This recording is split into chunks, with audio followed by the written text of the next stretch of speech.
Good evening friends. आज की update कुछ इस प्रकार से है। आज हम बात करेंगे रूस के Su-57E की। भारत ने रूस के Su-57E 5वीं पीढ़ी के लड़ाकू विमान में कुछ खास दिलचस्पी नहीं दिखाई है। फिर भी रूस बार बार भारत को अपने लड़ाकू विमान का ऑफर दे रहा है।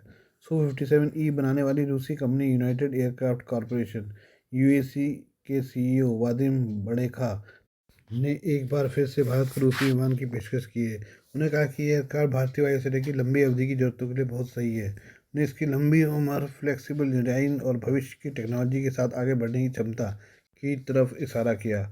वादिम बड़ेखा के मुताबिक Su-57 फाइटर जेट को कम से कम 40 से 50 सालों तक सेवा में रहने के लिए बनाया गया है। इतनी लंबी जिंदगी होने का मतलब है कि जेट कई दशकों तक हवाई लड़ाई टेक्नोलॉजी में बदलाव के बावजूद उपयोगी बना रह सकता है। बड़ेखा ने बताया कि Su-57 पहले से ही एक आधुनिक 5वीं पीढ़ी का फाइटर जेट है।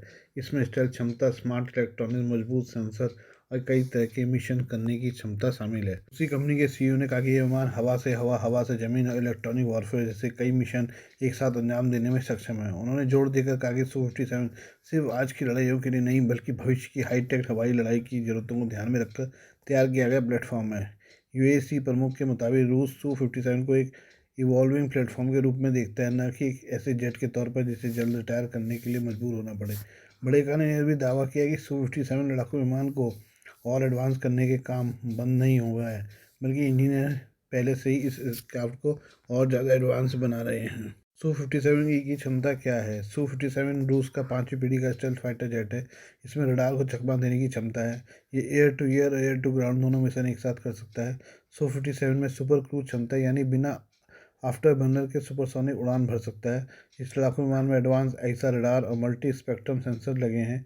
इसमें शक्तिशाली इलेक्ट्रॉनिक वॉरफेयर सिस्टम है जो दुश्मन के रडार को जाम कर सकता है। Su-57 नेटवर्क सेंट्रिक वॉरफेयर के लिए डिज़ाइन किया गया है, जिसका मतलब है कि दूसरे प्लेटफॉर्म के साथ डेटा शेयर करता है। ये ड्रोन के साथ टीम बनाकर मिशन कर सकता है, उन्हें कमांड और कंट्रोल कर सकता है। इस फाइटर जेट में इंटरनल वेपन बे है, जिसमें स्टेल्थ बनाए रखते हुए हथियार ले जा सकता है। Su-57 लंबी दूरी की हवा से हवा, हवा से जमीन मिसाइलों से लैस हो सकता है। इसका डिजाइन भविष्य की तकनीक के अनुसार अपग्रेड होने योग्य है, जिससे इसकी सर्विस लाइफ दशकों तक बढ़ सकती है। उन्होंने कहा कि भविष्य में लड़ाकू विमानों के आइडिया से जुड़ी टेक्नोलॉजी जोड़ रहे हैं, उनका टेस्ट कर रहे हैं। वादिम बड़ेखा के मुताबिक पूरी तरह से नया 6वीं पीढ़ी का फाइटर बनाने का इंतजार करने के बजाय रूस Su-57 को एक बेस प्लेटफॉर्म के तौर पर देख रहा है। समय के साथ इसमें धीरे धीरे नए सिस्टम जोड़े जा सकते हैं। इनमें बेहतर सेंसर, ज़्यादा मजबूत इलेक्ट्रॉनिक वॉरफेयर टूल, बेहतर नेटवर्किंग और नए प्रोपल्सन आइडिया शामिल हैं। भविष्य की हवाई युद्ध रणनीति में Su-57 की सबसे अहम भूमिका मानव रहित ड्रोन सिस्टम के साथ उसके तालमेल को माना जा रहा है। रेखा ने बताया कि आने वाले समय में Su-57 एक एयरबोर्न कमांड सेंटर की तरह काम करेगा, जो एक साथ कई ड्रोन को कंट्रोल और गाइड कर सकेगा। आइए बात करें चीन की। चीन ने इंजीनियरिंग का एक नया उदाहरण पेश किया है। चीन ने सिंजियांग उइगर ऑटोनोमस क्षेत्र में दुनिया की सबसे लंबी एक्सप्रेसवे टनल खोद दी है। तियान शान शेंगली टनल की लंबाई 22.13 किलोमीटर है। चीनी अधिकारियों ने इसे दुनिया की सबसे लंबी हाईवे टनल बताया है। यह टनल दुर्गम तियानशान पर्वत श्रृंखला के आर पार बनाई गई है, इसलिए इसे इंजीनियरिंग का चमत्कार कहा जा रहा है। इस टनल ने इस खतरनाक पहाड़ी की यात्रा को घटाकर सिर्फ 20 मिनट का सफ़र बना दिया है, यानी 22 किलोमीटर का सफ़र सिर्फ 20 मिनट में।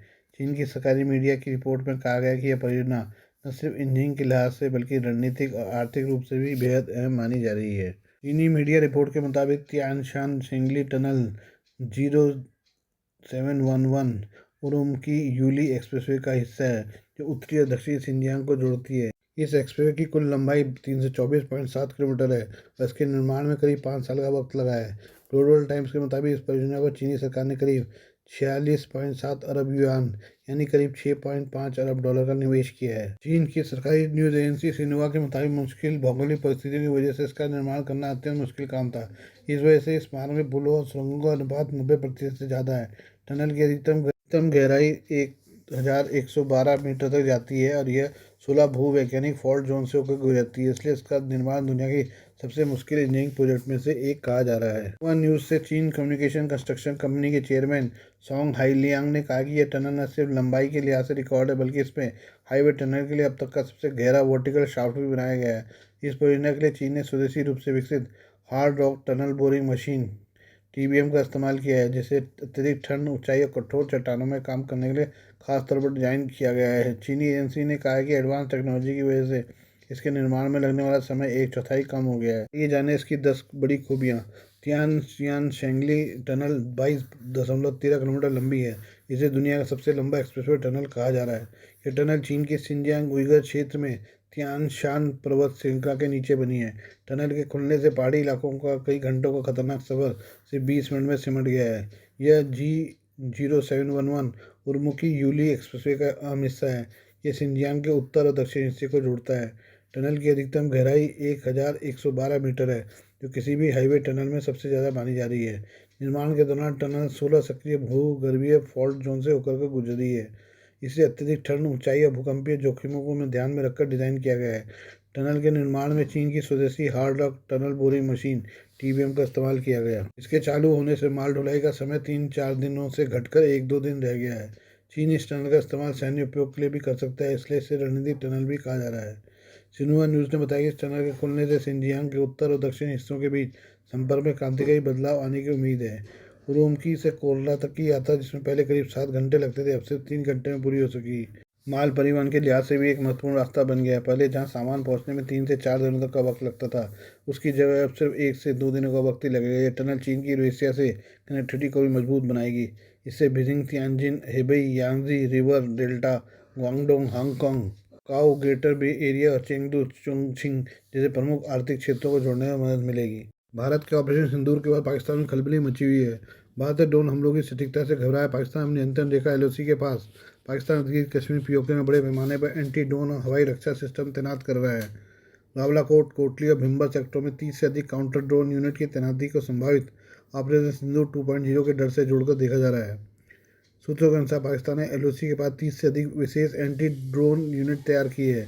यह तैनाती मुख्य रूप से 12वीं इन्फेंट्री डिवीजन मुख्यालय मुर्री और 23वीं इन्फेंट्री डिवीजन द्वारा की जा रही है। कोटली भिम्बर क्षेत्र में 23वीं डिवीजन की ब्रिगेड इस जिम्मेदारी को संभाल रही है। इसका उद्देश्य LOC के पास हवाई निगरानी और इलेक्ट्रॉनिक वॉरफेयर क्षमताओं को मजबूत करना है। बावलाकोट यहाँ सेकेंड आज़ाद कश्मीर ब्रिगेड तैनात है, जो पुंछ सेक्टर के सामने भारतीय चौकी पर नजर रखती है। कोटली सेक्टर इस क्षेत्र की जिम्मेदारी 3rd आज़ाद कश्मीर ब्रिगेड के पास है, जो राजौरी, पुंछ, नौशेरा और सुंदरबनी के सामने के इलाकों को कवर करती है। भिम्बर सेक्टर यहाँ 7 आज़ाद कश्मीर ब्रिगेड की तैनाती की गई है। पाकिस्तानी इलेक्ट्रॉनिक हथियार आधारित दोनों तरह के काउंटर ड्रोन सिस्टम लगाए हैं, जिनमें शामिल है स्पाइडर काउंटर UAS सिस्टम। ये रेडियो फ्रिक्वेंसी के जरिए ड्रोन का पता लगाता है, करीब 10 किलोमीटर की दूरी तक छोटे और बड़े ड्रोन को डिटेक्ट करने में सक्षम है। सफरा एंटी UAV जैमिंग गन, कंधे पर रखकर इस्तेमाल की जाने वाली ये गन 1.5 किलोमीटर तक ड्रोन के कंट्रोल, वीडियो लिंक और GPS सिग्नल को जाम कर सकती है। ओलिकॉन GDF 35 millimetre twin barrel anti aircraft gun radar system के साथ अंजा MK2 और MK3 मैनपैड, जो कम ऊंचाई और धीमी गति से उड़ने वाले ड्रोनों को निशाना बनाने में सक्षम है। सूत्र बताते हैं कि पाकिस्तान तुर्की और चीन से नए ड्रोन और रक्षा प्रणाली की खरीद को लेकर बातचीत कर रहा है। हालांकि मौजूदा हालत में भारत की आक्रामक सैन्य तैयारियों से दबाव में है। भारतीय थल सेना, नौसेना, वायुसेना पश्चिमी सीमा पर लगातार संयुक्त अभ्यास कर रही है, जिसमें पाकिस्तान की चिंता और बढ़ गई है। आइए एक बार फिर चाइना की बात करें। चीन ने अपने कार्गो शिप का युद्धपोत में परिवर्तित कर दुनिया को चौंका दिया है। यह डेवलपमेंट इतना बड़ा है कि सिर्फ अमेरिका और भारत ही नहीं, बल्कि रूस भी चौंक गया है। इससे पूरी दुनिया को सुरक्षा को लेकर नई टेंशन सताने लगी है। युद्धपोत में परिवर्तित चीनी कार्गो शिप कई सैन्य उपकरणों और हथियारों से लैस है। चीन की मीडियम साइज की कार्गो शिप कंटेनर वाले वर्टिकल लॉन्चर, सेंसर और सेल्फ डिफेंस सिस्टम से लैस है। इससे अंदेशा लगाया जा रहा है कि चीन अपने विशाल कमर्शियल बेड़े के जहाज़ों को न सिर्फ हमलावर युद्धपोतों बल्कि हथियारों के जखीरे वाले जहाज़ों में भी बदल सकता है। TWZ की रिपोर्ट में लीक हुई तस्वीर के आधार पर बताया गया कि जहाज़ के डेक पर माल ढोने वाले कंटेनर लदे हुए हैं। इसका इस्तेमाल हथियार रखने और उन्हें लॉन्च करने के लिए किया जाता है। इसके साथ ही कई कंटेनरों में सेंसर समेत दूसरे सैन्य उपकरण लगे हैं। जहाज़ की लेआउट को एक तरह के इम्प्रोवाइज सुपर स्ट्रक्चर के रूप में डिज़ाइन किया गया है, ताकि कार्गो शिप को युद्धपोत में बदला जा सके। इसमें 3 कंटेनरों के ऊपर ब्रिज के आगे एक बड़ा घूमने वाला फेज्ड एरे रडार लगाया हुआ है। इसके साथ ही डेक के उस पार 2 कंटेनरों में लगा गोलाकार डोम वाला रडार या कम्युनिकेशन सिस्टम भी दिख रहा है। कार्गो जहाज़ों के अगले हिस्से के पास 2 कंटेनरों के ऊपर काफ़ी ऊंचाई पर एक type 1130 30 mm close in weapon system लगा हुआ है। यह जहाज़ की तरह आने वाले खतरों, खासकर क्रूज मिसाइलों को आखिरी समय में मार गिराने के लिए इस्तेमाल किया जा सकता है। इसके एक कंटेनर नीचे दोनों तरफ टाइप 726 डिकॉय लॉन्चर लगे हुए हैं। इसके अलावा जहाज़ में बेलनाकार पॉड इमरजेंसी लाइफ राफ्ट भी लगी हुई है, जो इमरजेंसी में इसके क्रू मेंबर्स को सुरक्षित रूप से बाहर निकालने में इस्तेमाल की जा सकती है। चीन के कार्गो जहाज़ वाले उत्पादों में सबसे चौंकाने वाली चीज़ इसके हथियार हैं। इस जहाज का एक डेक कंटेनर वाले वर्टिकल लॉन्चर से ढका हुआ है। इसमें 5 चौड़ाई में और 3 लंबाई में लगाए गए हैं। प्रत्येक कंटेनर में 4 बड़ी लॉन्च ट्यूब हैं। इसका मतलब चीन का यह जहाज 60 वर्टिकल लॉन्च सेल से लैस है। ये अमेरिका के सबसे शक्तिशाली जनसपोत अल्बर्ट क्लास फ्लाइट या 1 या 2 डिस्ट्रॉयर की वर्टिकल लॉन्च सेल क्षमता का 2/3 है। बोर्ड में बताया गया कि बड़े रडार इंस्टॉलेशन का ऐसा लगता है कि जहाज का मिशन सिर्फ हथियारों से लैस 100 पीस की जगह एक तरह का पिकेट शिप है। ये पिकेट शिप एयर डिफेंस को मजबूत कर सकता है। आशंका यह भी है कि इस जहाज पर और भी हथियार हो सकते हैं जिनको अलग अलग मिशनों उद्देश्यों के लिए इस्तेमाल किया जा सकता है। अभी तक किसी भी दूसरे देश के पास इस तरह का जहाज होने की सूचना नहीं है। Please do like share and subscribe this channel of my news, views, and analysis by Prakash.